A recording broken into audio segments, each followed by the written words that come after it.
Chers amis, bienvenue à notre prochaine vidéo, dans notre série de vidéos sur Saint-Cloud, avec le titre aujourd'hui, Saint-Cloud, bâtisseur et évangélisateur. On voit dans la vie de Saint-Cloud, en tout cas après qu'on y renonçait le trône, il n'avait jamais vraiment l'intention de construire quoi que ce soit. Il était quelqu'un qui cherchait la solitude, le dépouillement, cette vie hermétique, vie d'ermite. On voit qu'il a une âme contemplative, qu'il aimait être dans la nature, etc. Et quand il y avait trop de monde, il ne pouvait pas vivre cette vie d'ermite comme il voulait, il est reparti. Et voilà, il cherchait un autre endroit d'avoir la solitude telle comme il l'aimait. Mais voilà, vers l'âge de 31 ans, on voit un vrai volte-face, un changement dans sa vie. Quand il entend le cri de peuple parisien, ces peuples de Dieu qui disent « on a besoin de toi ». Cet appel de peuple, mais il entend un vrai appel du Seigneur. Comment il peut être resté sourd à leur demande, à leurs besoins, et justifié de rester dans une vie de contemplation que lui plaisait autant, mais finalement, c'était vraiment que pour lui.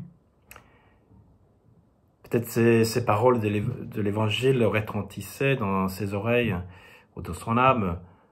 Celui qui aime Dieu, et comment quelqu'un peut aimer Dieu qu'il ne voit pas, s'il n'aime pas son frère qu'il voit. Donc, par amour de son prochain, il accepte de renoncer à sa vie d'ermite et accepter une vie plutôt sédentaire, de s'installer dans un lieu fixe et d'accepter de se laisser trouver. Il ne fuit plus les foules, il laisse les gens venir, il n'y a plus l'intention de partir.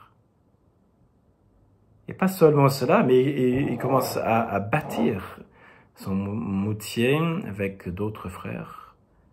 Donc il ne pense plus au court terme, au juste pour lui. Il est en train de penser ce qu'il va léguer, ce qu'il va laisser derrière afin que cette œuvre de Dieu puisse continuer après sa disparition. Avant, quand il était ermite, il vivait vraiment dans la vie, le moment présent. Et maintenant, il saisit chaque moment présent pour construire quelque chose qui va durer pour des générations. Et que tout le monde va pouvoir profiter, même nous. C'est le même lieu qu'il a commencé à construire notre église, et elle est toujours là, 1500 ans après. Et même pour nous, je crois que ça nous interroge de dire, mais qu'est-ce que je vais laisser derrière moi en termes de patrimoine de foi?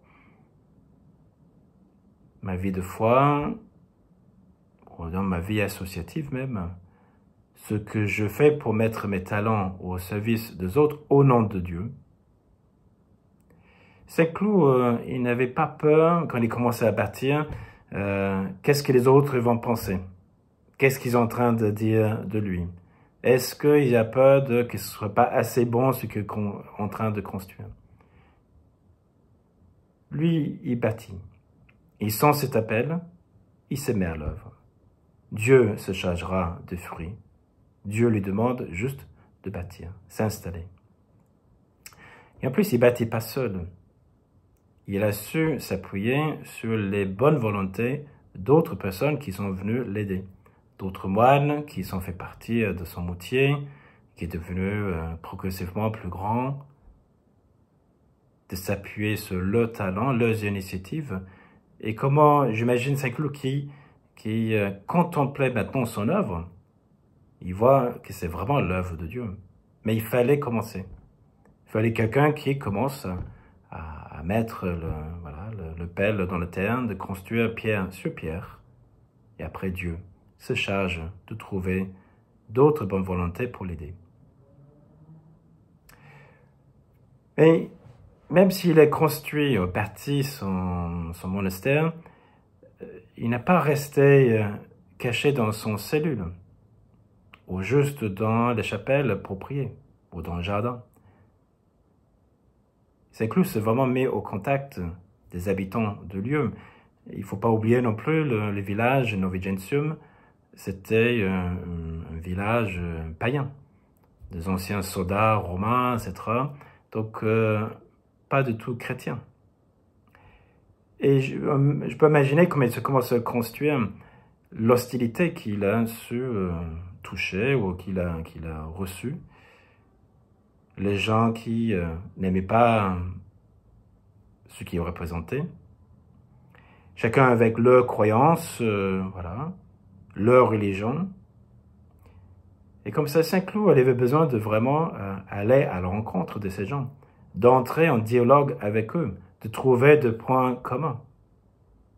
Parce qu'ils voyaient dans leurs croyances les germes de l'Évangile, toujours des choses qui sont bonnes dedans, afin que les habitants, pour embrasser le christianisme, n'avaient pas besoin de tout renoncer, ni renoncer le foi de leurs parents quelque part, mais de garder tout ce qui est bon et de se libérer de fausses images de Dieu qui sont dedans pour avoir davantage de vie. Donc, c'est vraiment par la bonté de Saint-Cloud, par sa bienveillance, par sa charité, que cette hostilité a su s'éteindre. Saint-Cloud, par sa parole, par son regard peut-être, a su toucher le cœur de chacun qui l'écoutait. Et d'ouvrir ses cœurs à la bonne nouvelle, qui n'est pas juste destination d'être dans son cœur à lui, ni avec ses confrères, mais de savoir qu'en fait, chaque habitant de la ville avait droit d'entendre cette bonne nouvelle, parce que c'est une bonne nouvelle pour tout le monde. Donc Saint-Cloud ne restait pas indifférent à l'ignorance de l'Évangile, ou l'ignorance du Christ. Il faisait tout afin que chacun puisse avoir, voilà, selon le libre arbitre, au moins avoir accès, une porte-parole de ce que le Seigneur a fait pour eux, peut-être, sûrement à leur insu. Mais en découvrant le Christ, en sachant, en découvrant qui est le vrai visage de Dieu, quelle joie. Et maintenant, cette joie est partagée. Quelle chance de voir les gens comme Saint-Cloud qui savent donner, répandre, rendre visible cet amour de Dieu, afin que chacun puisse s'approprier, de profiter de cette présence, cette grâce de vivre avec lui, et ensuite rayonner à leur tour, afin que tout le monde puisse connaître et aimer Dieu. Donc, cette foi a besoin d'être visible. C'est bien d'avoir la contemplation, mais tu vois, cette contemplation devient un peu le poumon pour pouvoir respirer ces bonnes odeurs de Dieu. Mais après, il faut que ça devienne action, afin que tout le monde puisse le voir, cette beauté, que la foi brille autour de lui. Donc, pour cela, je vous invite dans vos temps de discussion entre vous, de peut-être poser deux questions. Le premier, autour de bâtir. Comment est-ce que je mets aujourd'hui mes talents au service des autres, au service de Dieu? Qu'est-ce que je fais ou qu'est-ce que je sens que le Seigneur est en train de m'appeler à faire, afin que je puisse porter mes pierres à la construction du royaume. Et après, une deuxième partie, plus sur l'évangélisation.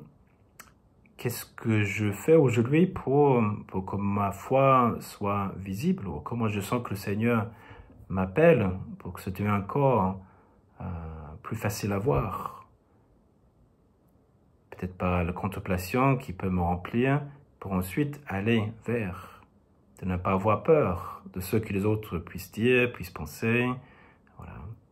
Mais de comprendre que j'ai une bonne nouvelle entre mes mains et que il y a des cœurs qui sont autour de moi, qui l'attendent avec patience. Ils ont besoin de porte-parole par nos actions, par notre regard, par notre bonté, telle comme Saint-Cloud, par notre charité et notre bienveillance, de se mettre au service de Dieu et de son évangile.